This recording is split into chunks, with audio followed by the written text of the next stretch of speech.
Okay, folks, this is another wonderful morning to come out to Mustang Island and see what's really happening in Corpus Christi. Johnny French narrating. This is what Packery Channel looks like as you go over the big bridge on 361.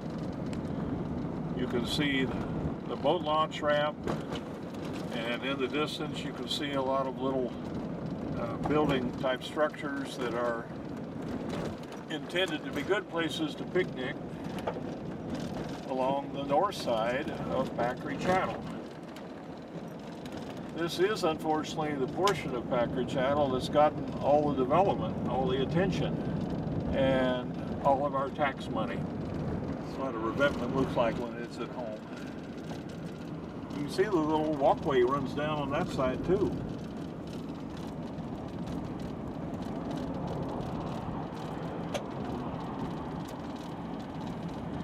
Boy, the traffic is heavy and the current's going out like crazy. This is the worst time of day for somebody to try to launch a boat or to come through under the bridge in a boat. Okay, all right, let's take a tour around the parking lot, the sole parking lot that has been constructed so far for the Packery Channel project. It's actually two parking lots in one. The state had more to do with this one than it did with the other. The first parking lot we're coming to is the one that is adjacent to the boat launching ramp. It's a pretty extensive one, naturally, because there's a lot of turning and backing and hauling of trailers around. Wonderful thing to have this. It's not in the world's best place as a location goes, as it was discovered later that it silts in very quickly. Something to do with this being the widest portion in the Packery Channel area that was dredged. That widening right after there's a strong current on either side of it means that sand that's picked up and carried along drops out. And it drops out right in the middle of the boat ramp. So this area has had to be maintained more often than any other portion of the channel.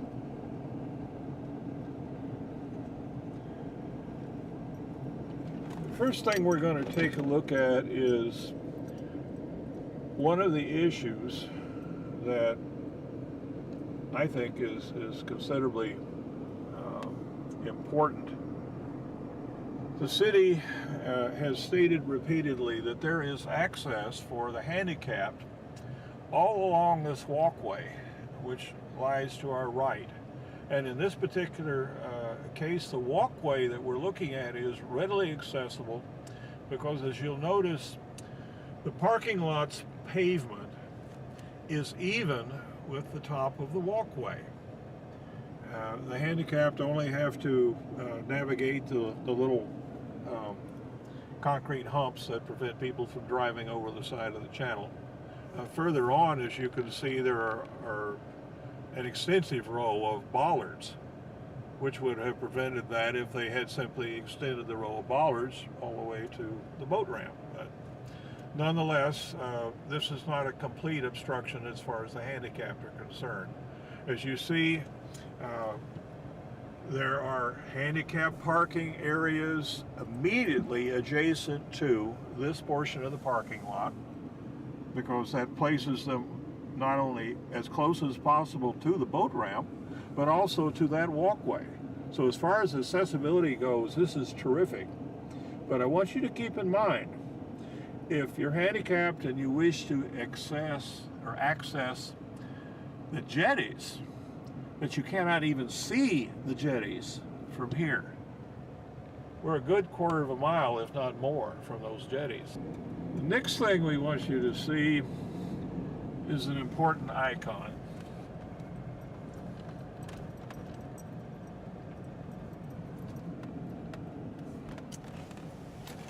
As you can clearly see, the city is claiming that this is a demonstration of our bond dollars.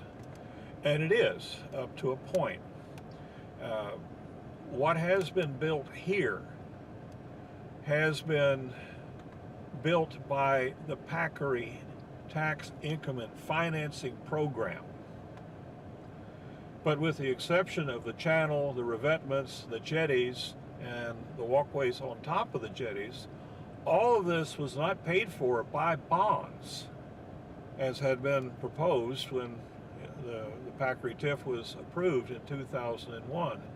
At that time, the program was that the Packery TIF would pay off the bonds.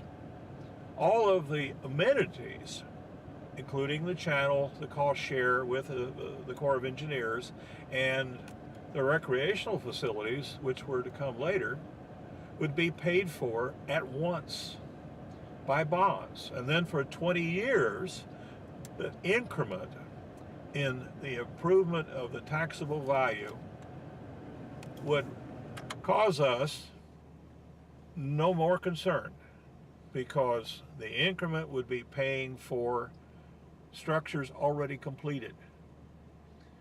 It's stated quite readily in the seminal document, the tax increment financing information sheet, that this was how it was going to be done. Issue the bonds, build the structures, and the increment would come. It would maximize the draw to the area, and therefore the value of the property surrounding it, from which all the money would be generated to pay for the bonds. But, big but, shortly after the Corps of Engineers completed the project in 2006, the city changed its mind, and instead of issuing the bonds and building everything, they stopped. The last thing that they built with actual bond money was not here or even close. It was a part of the Packery TIF financing program that was not an issue with the Packery project itself. It was to construct the parking lot and amenities down at the seawall. The only reason the city went forward with doing that right away was that this, mind you, was 2006. The city was approaching an opportunity to close the beach from the south side of the seawall all the way to the south jetty, and therefore exclude vehicle access to that whole stretch, which our bond dollars were supposed to improve. This was a slap in the face of every taxpayer. Okay, now we're looking at or about to look at the second parking lot that's been constructed on the north side of the Packery Channel. This area parallels the channel in a terrific way. And just as we get to it, I need to show you something here. We have a large stretch of the shoreline on the south side of the channel that isn't protected by revetments. It's protected by riprap. Because I think the riprap was necessary to repair a hole.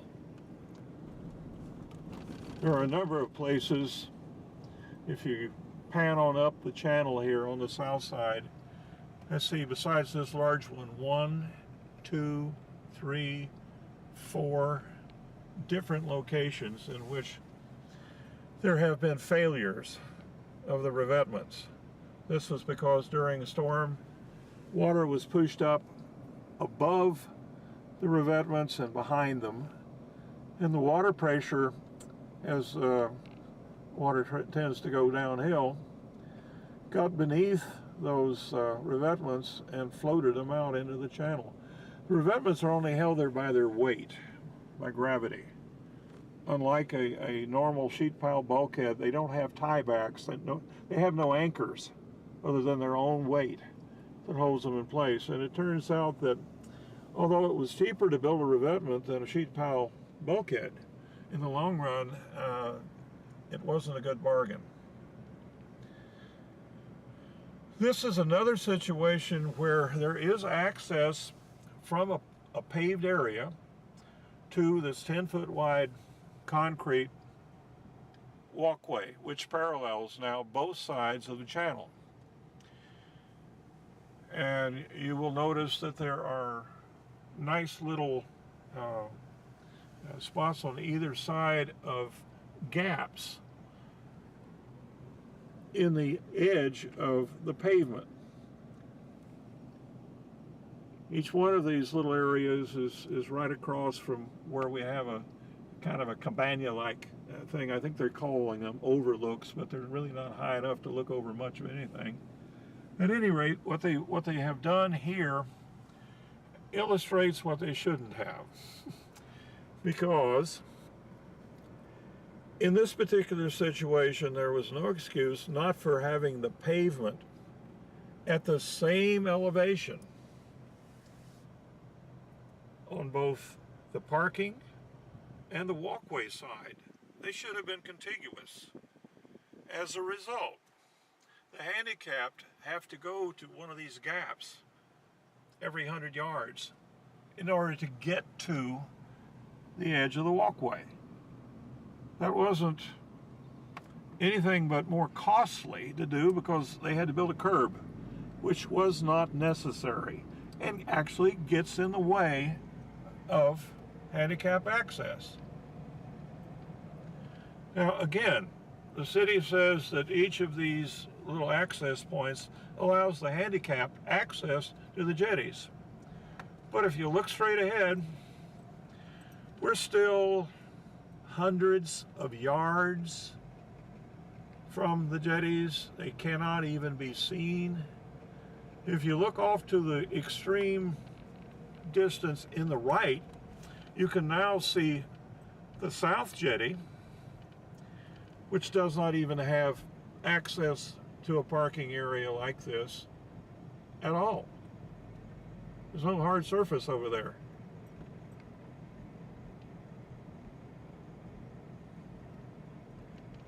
Ultimately, there will be other phases of development for another access road that will connect back to Zahn Road, and there will be other facilities for people to get out and look. There will be restrooms and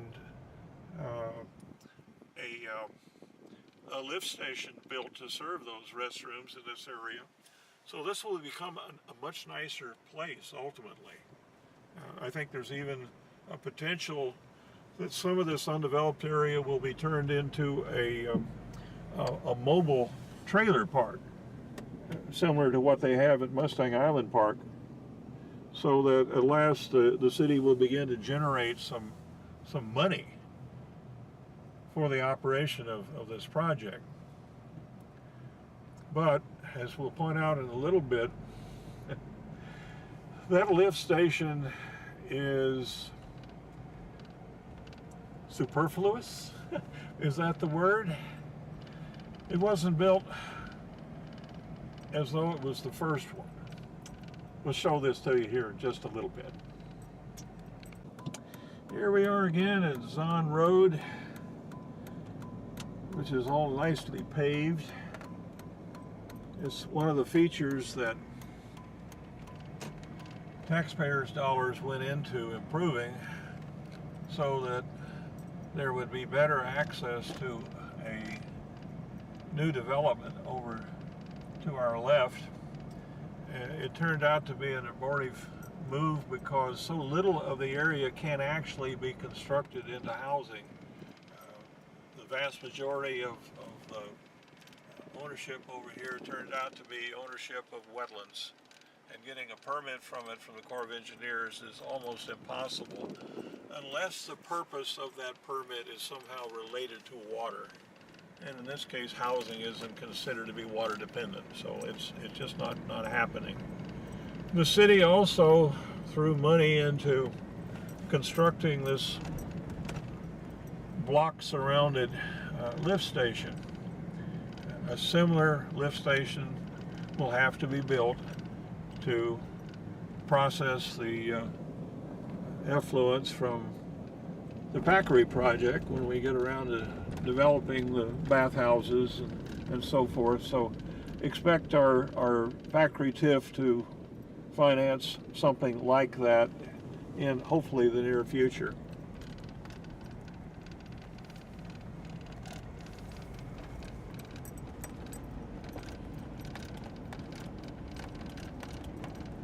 Now, at this point, we run into a very interesting situation.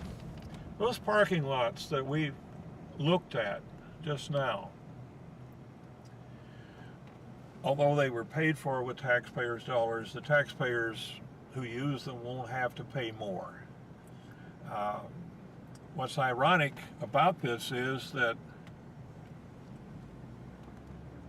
from this point forward, if you park on the beach, you will have to pay, even though there's no parking there at all, simply sand. If you can tell or not, but in the right-hand corner of my windscreen are a couple of these parking stickers. Lack of those, if you're trying to access the jetties, will get you a fine. So I recommend that if you do come out here, until such time as the city finishes the project, that you buy one of these beach parking stickers every year and display it prominently so that you don't get fined for paying for something you already paid for. It's a pity that the city, when it was spending money, didn't continue to extend the pavement past the entrance to that development. As you can see, it's crumbling and shortly will disappear altogether. There's to be another access route back behind us that will cross behind the dunes and will give access to the future development of things like the lift station and those parking areas that we've already seen, a much more scenic pavilion just behind the dunes overlooking them. A wonderful thing when and if it gets constructed. The issue being, of course, that it could have been constructed many years ago had the city merely issued the bonds. Those bonds would now be paid off by the tax increment. In lieu of that, of course, we have none of that. None of the access roads, nothing else really going for it. We're driving into an area where, again, the handicapped have no access to anything. If they get out in this sand, they'll sink.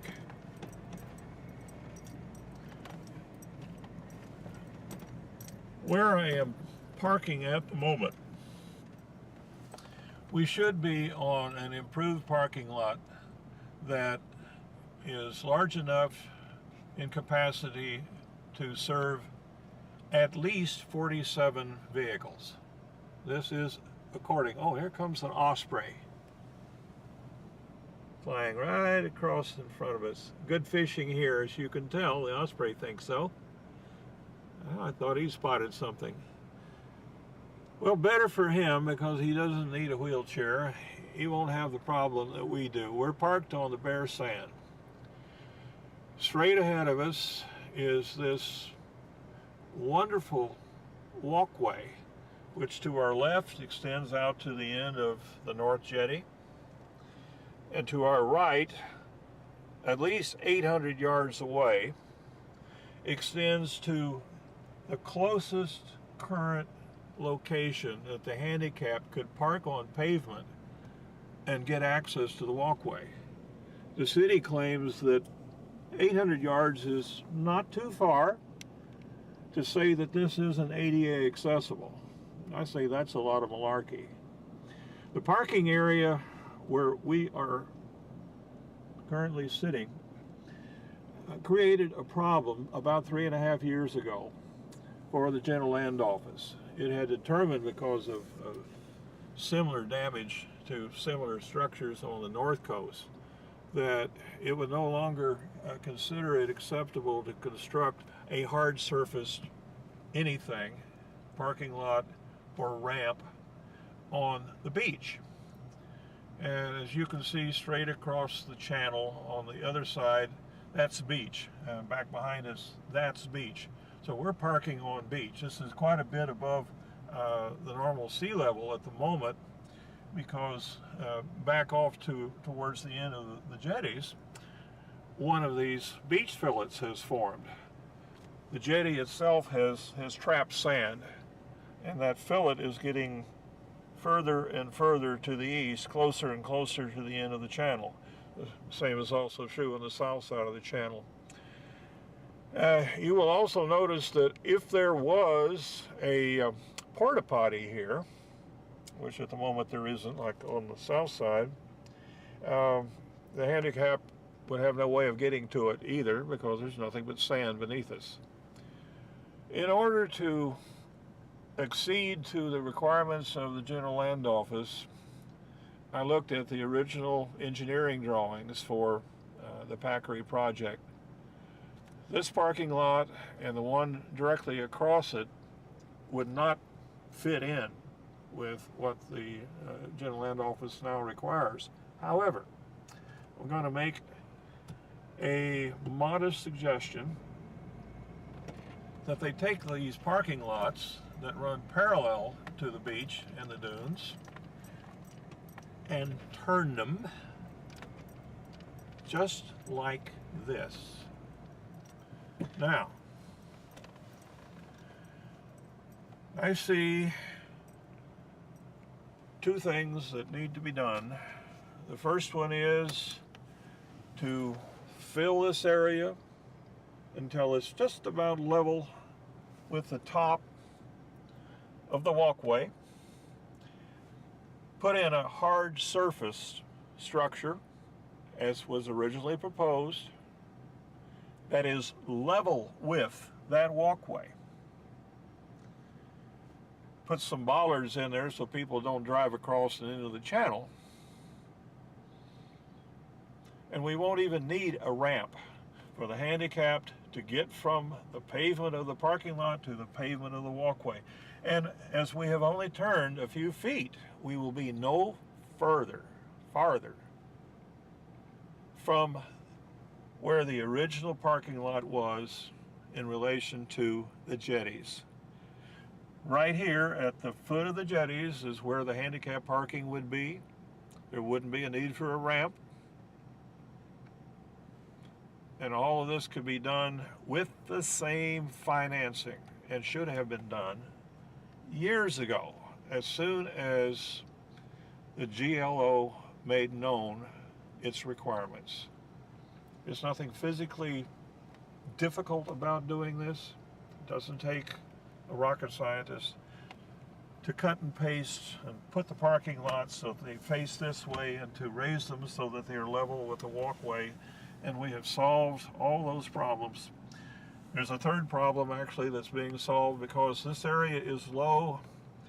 If it weren't for these dunes, we would see a lot more destruction on down the channel, as is the case on the other side of those revetments. The revetments fail because storm tides come right through where we're parked, rush back off into the channel, and they float away the revetments as they do it. If we raise this area and made that a solid structure so that water couldn't go through it, we would have a nice parking area on which we would not need a sticker to park. We would have access directly to the walkways and to the jetties for the handicap and everyone else. And we would cut down on the potential for the loss of our revetments back into the channel every time there's a big storm. This is a money-saving proposition. I'm going to add one little thing to all of this. Not only should this have been done a whole lot sooner, but there's nothing stopping it from being done now with the assistance of the original designers of the project, the U.S. Army Corps of Engineers.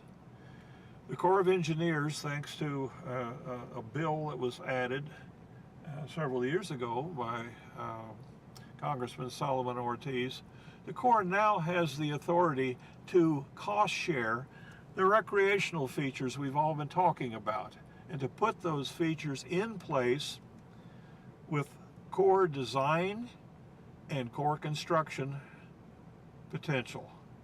And the city share drops from 100% using the TIF to 1/3. Still using the TIF, of course, but you stretch the TIF a lot further by getting the participation of the federal agency that knows the most about the project. To top that off, there was another agency, the state agency, the Texas General Land Office, which provided some of the funding for that parking lot back there and for the construction of the channel.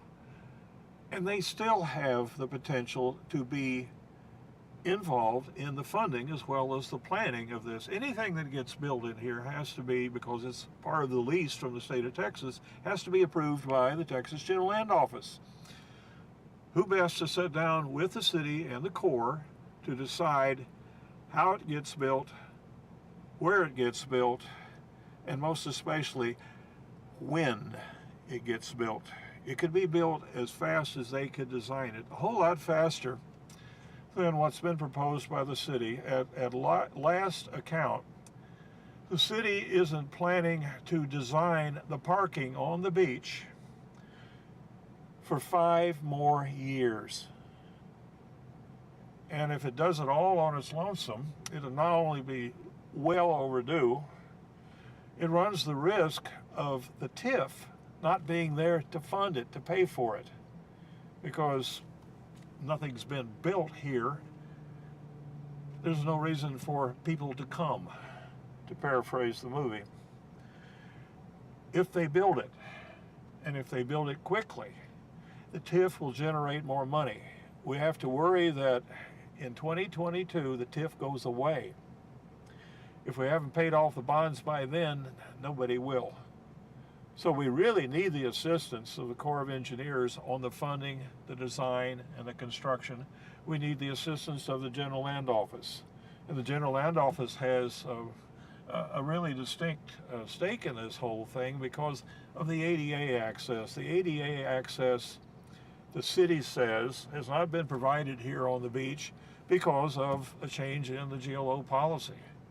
So, to bring this project into compliance needs the assistance and the approval of the General Land Office. This would get them off the hook with the Department of Justice. And I certainly hope that they decide, to join in and sit down as quickly as possible to discuss things like simple redesign, move the parking off the beach, move it inland, make it even with the walkway, make it solid. Somewhere in this general vicinity, there's going to be access eventually to a washroom and bathroom and all these nice facilities. Somewhere beyond that dune in front of us, there will be structures that will be safe from the storm, but they're going to be at some distance away from the water. There's a trade-off there. I'm not going to argue that. But the issue is, and the main argument is, why haven't we done it already? There's no excuse not for having issued the bonds. If there's any upside for not having done it, is that now, with the authority that the Corps has, the Corps can make it a lot cheaper for us to do it. But I don't see the city moving towards that. 2 council meetings in succession, I have asked that they placed approaching the Corps for this particular project, for their cost sharing, on their regular agendas. And twice, the city council has said nothing in response. They have not placed it on the agenda yet. I will be looking today, because today is a Thursday, to see whether it's on the agenda for the next meeting sometime in February. Cross your fingers. Maybe we'll get lucky. The taxpayers need all the luck they can get.